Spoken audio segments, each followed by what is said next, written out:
الحمد لله الحمد لله الذي بيده تصريف الأحوال والصلاة والسلام على سيد الهادين إلى محاسن الأفعال اما بعد۔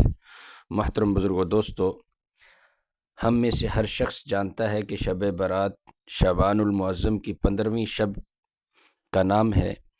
یہ رات بہت بزرگی اور برکت والی رات ہے، مگر اس سے پہلے کہ میں آپ حضرات کے سامنے اس رات کے فضائل و برکات کا ذکر کروں، یہ بتا دینا چاہتا ہوں کہ یہ رات جس میں آتی ہے یعنی شعبان المعظم، خود اس ماہ کی بھی بہت فضیلت ہے۔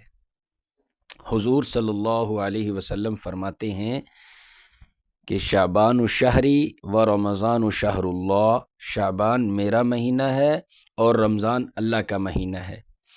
اسی ماہ شعبان کی 15ویں رات شب بارات کراتی ہے۔ اس رات کے بڑے فضائل و برکات ہیں۔ ام المؤمنین حضرت ام عائشہ صدیقہ رضی اللہ تعالیٰ عنہ فرماتی ہیں کہ ایک بار شعبان کی 15ویں رات میں نے حضور صلی اللہ علیہ وسلم کو گھر میں نہ پایا۔ میں نے تلاش کیا تو حضور صلی اللہ علیہ وسلم مدینہ منورہ کے قبرستان میں تھے۔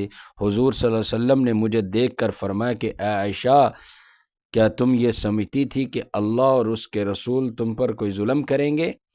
حضرت ام عائشہ صدیقہ رضی اللہ تعالیٰ عنہ نے جواب دیا کہ اے اللہ کے رسول، میں یہ سمجھی کہ آپ ازواج مطہرات میں سے کسی کے پاس تشریف لے گئے ہیں۔ حضور صلی اللہ علیہ وسلم نے فرمایا، آج شعبان کی 15ویں رات ہے۔ اس رات اللہ تعالیٰ آسمان دنیا پر نزول فرماتا ہے اور قبیلہ بنی کلب کی بکریوں کے بالوں کی تعداد سے بھی زیادہ گناہ گاروں کی بخشش فرماتا ہے۔ دوسری روایت میں ہے کہ حضور صلی اللہ علیہ وسلم نے فرمایا، ہل تدرینا ما فی ہذہ اللیلہ، کیا تم جانتی ہو کہ اس رات میں کیا ہوتا ہے؟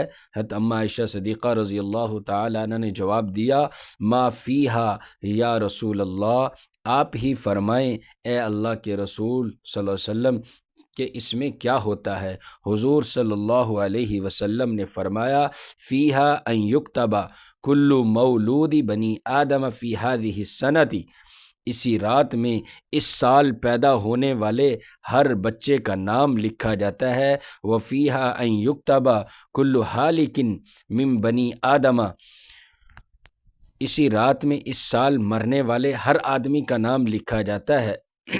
وفیہا ترفع اعمالہم، اسی رات میں تمہارے اعمال اٹھائے جاتے ہیں۔ وتنزل ارزاقہم، اور تمہارا رزق اتارا جاتا ہے۔ حضرت اکرمہ اور مفسرین کی ایک جماعت کے نزدیک سورۃ دخان کی آیت کریمہ وفیہا یفرق کل امر حکیم امرا من عندنا، اس رات ہر حکمت والا کام فیصلہ پاتا ہے ہمارے حکم سے، کا تعلق شب برات سے ہی ہے۔ روایت میں ہے کہ اس رات اللہ تعالیٰ اپنی ساری مخلوق کی مغفرت فرما دیتا ہے سوائے ان لوگوں کے۔ وہ کون ہے؟ مشرک کی بخشش نہیں ہوگی۔ چغل خور جو چغل خوری کرتا ہے، کینہ رکھنے والا، ظالم، شرابی، ماں باپ کی نافرمانی کرنے والا، اور جادوگر، اور اسی طرح قاتل، یہ ان حضرات کی بخشش نہیں ہوتی۔ اس رات کی فضیلت میں حضرت علی رضی اللہ تعالی عنہ سے بھی ایک حدیث مروی ہے۔ وہ کہتے ہیں کہ رسول اللہ صلی اللہ علیہ وسلم نے ارشاد فرمایا، اذا كانت لیلۃ النصف من شعبان فقوموا لیلها وصوموا یومها فإن اللہ ينزل ما فيها لغروب الشمس ينزل فيها فإن الله ينزل فيها لغروب الشمس إلى السماء الدنيا فيقول ألا من مستغفر فأغفر له، ألا مسترزق فأرزقه، ألا مبتلا فأعافيه، ألا كذا حتى يطلع الفجر، او کما قال علیہ الصلوۃ والسلام۔ جب شعبان کی 15ویں رات ہو تو اس کی رات میں نوافل پڑھو، دن میں روزے رکھو، اس لیے کہ اللہ تعالیٰ سورج ڈوبتے ہی اس رات آسمانی دنیا پر تشریف لاتا ہے اور اعلان فرماتا ہے کیا کوئی بخشش کا طلبگار ہے کہ میں اس کے گناہ بخش دوں، کیا کوئی رزق چاہنے والا ہے کہ میں اسے روزی عطا کروں، کیا کوئی مصیبت کا گرفتار ہے جسے میں عافیت عطا کروں۔ ایسے ہی صبح صادق تک اعلان ہوتا رہتا ہے۔